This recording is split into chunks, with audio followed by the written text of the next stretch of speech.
Can Zhen Huan, blessed with both beauty and talent, truly outshine all in the imperial harem and enjoy everlasting favor?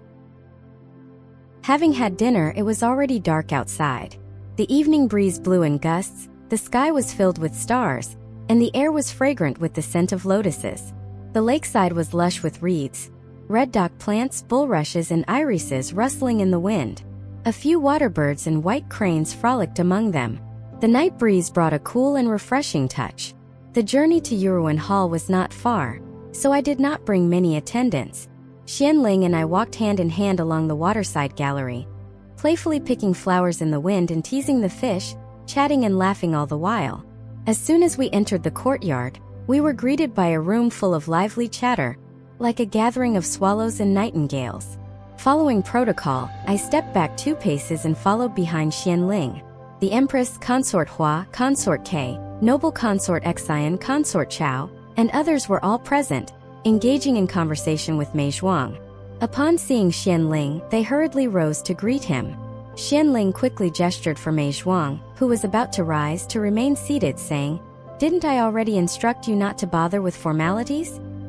He then extended a hand to help the Empress up, adding with a smile, "What a coincidence that the Empress and all the beloved consorts are here today." The Empress replied with a smile, "Shen Ronghua is with child, and as the head of the imperial harem, it is my duty to provide extra care and attention, fulfilling my responsibilities as the Empress." The other consorts echoed, "We also follow the Empress's lead." Xianling nodded in approval. Except for myself, Consort Hua, and Consort Chao, the others had not seen the Emperor for several days. Naturally, their gazes were eagerly fixed on him upon his sudden arrival. Consort Hua glanced at me and giggled. "Has His Majesty dined? A new chef from the Western Yu has joined my palace and prepares excellent dishes." Xianling casually replied, "I've just had dinner at Yifu Hall. Perhaps another day." Consort Hua responded with a light smile, "I suppose Consort Chao must have a skilled chef in her palace to have retained His Majesty's company for the meal." Mei Zhuang nodded at me. The Empress maintained her dignified and amiable demeanor. Consort Chao appeared not to hear. The expressions of the others were subtly displeased. Consort Hua, true to form, was not content to sit idly by and pushed me into the spotlight. I responded with a gentle smile. The wild chicken soup with purple ginseng from Consort Hua's palace has already left a lasting impression on His Majesty. Now with the addition of a skilled chef, surely His Majesty will be even more captivated by Consort Hua. Indeed, with these words the attention shifted to Consort Hua, no longer focusing on me. Sharing a meal was of little consequence. What truly mattered to the consorts of the imperial harem was who the emperor held dear and thought about, fueling their genuine concerns and jealousy. Consort Hua's cheeks flushed slightly as she laughed. "It's been over a month since I last chatted with Consort Chao, who remains as articulate as ever." Lowering my head slightly, I turned to Xianling with a graceful look and said with a smile, "Consort Hua's elegance remains as it has always been."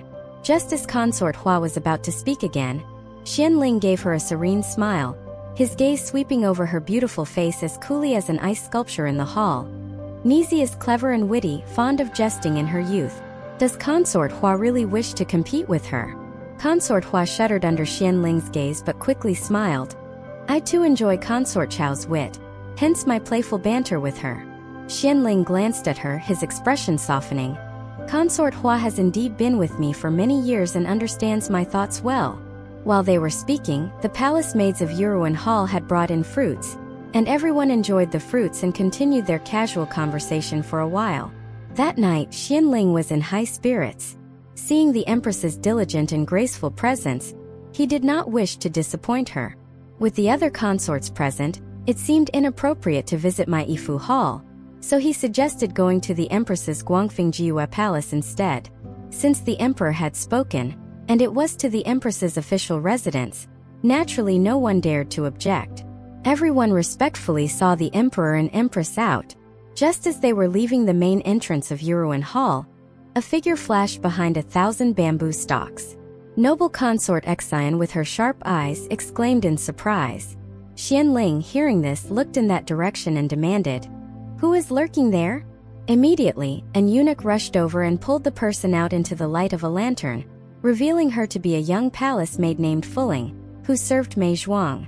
Unaccustomed to such a commotion, she was trembling with fear, and the bundle she was holding fell to the ground, scattering luxurious garments that seemed familiar, likely belonging to Mei Zhuang.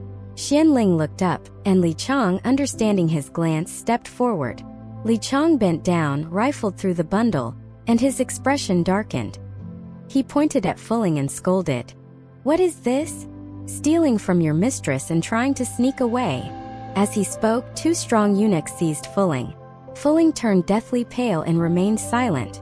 Mei Zhuang, always proud and lofty, was both angry and anxious at this disgraceful incident in her palace and demanded, "Drag this worthless servant away." Xianling supported her, saying, "You're with child, why get so upset?" Fuling, kneeling on the ground, cried out for mercy. "My lady, save me." Mei Zhuang, seeing everyone looking at her and feeling embarrassed, waved her hand dismissively.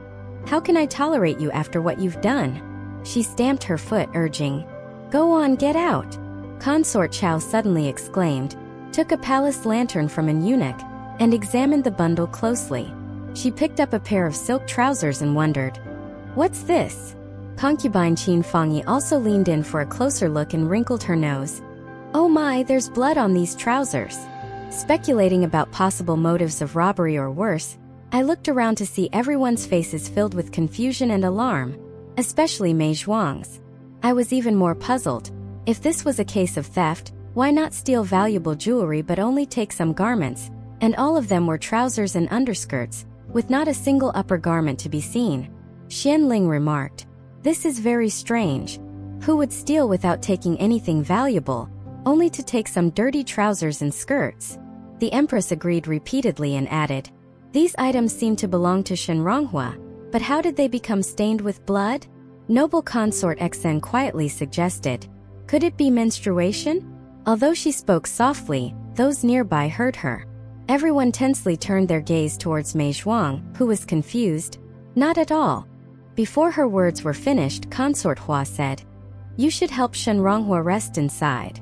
Then she suggested to Xianling, "Your Majesty, this girl is peculiar. In my humble opinion, it might be best to have her taken to the Shenzhen department for a thorough interrogation." Mei Zhuang, embarrassed by the disgrace caused by her servant in front of the Emperor and Empress, was furious. "Such unclean hands, take her away for a proper beating." The Shenzhen department was where palace maids and eunuchs were punished, known for its harsh methods, which sent shivers down one's spine. Hearing this, Fuling screamed and nearly fainted. She then cried out, "My lady, I was trying to destroy evidence for you, but you cold-heartedly abandoned me to death. Why should I remain loyal to you?" She collapsed at Xianling's feet, continuously kowtowing. "Now that it has come to this, I dare not deceive His Majesty any longer. My lady is not actually pregnant. These garments were not stolen by me. They were stained by my lady during her menstrual period a few days ago, and she ordered me to dispose of them. These garments are the ironclad evidence." Mei Zhuang turned pale with fright, nearly fainting, as her attendants Kai Yu and Bai Ling urgently called out, "My lady, my lady." Mei Zhuang, trembling, turned to Xianling. "Your Majesty, this lowly maid is slandering me." Everyone was taken aback by Fuling's words, and I was so shocked that I couldn't speak. The incident happened so suddenly that even I was lost in confusion. Xianling remained silent, staring coldly at Fuling, who dared not even lift her head. He then calmly ordered, "Shenronghua is frightened, call for the imperial physician." Mei Zhuang seemed to breathe a sigh of relief and said, "Eunuch Li, please summon Imperial Physician Lu, who is responsible for my prenatal care." "I'm not sure if he's on duty tonight," Li Chang replied. "Imperial Physician Lu is not on duty tonight." Xianling said, "It doesn't matter if he's not. Call for the head of the Imperial Physician Institute, Zhang Mi." Mei Zhuang protested, "But my pregnancy has always been under the care of Imperial Physician Lu. It doesn't matter. They are all Imperial physicians." Hearing him say this, I knew he intended to have the Imperial Physician verify the truth. For some reason, a chill swept over me, and under the pale moonlight, Mei Zhuang's complexion was ashen. Follow us to avoid getting lost and enjoy endless exciting stories. For more content, Please go to the Story Wall homepage to view more exciting novels.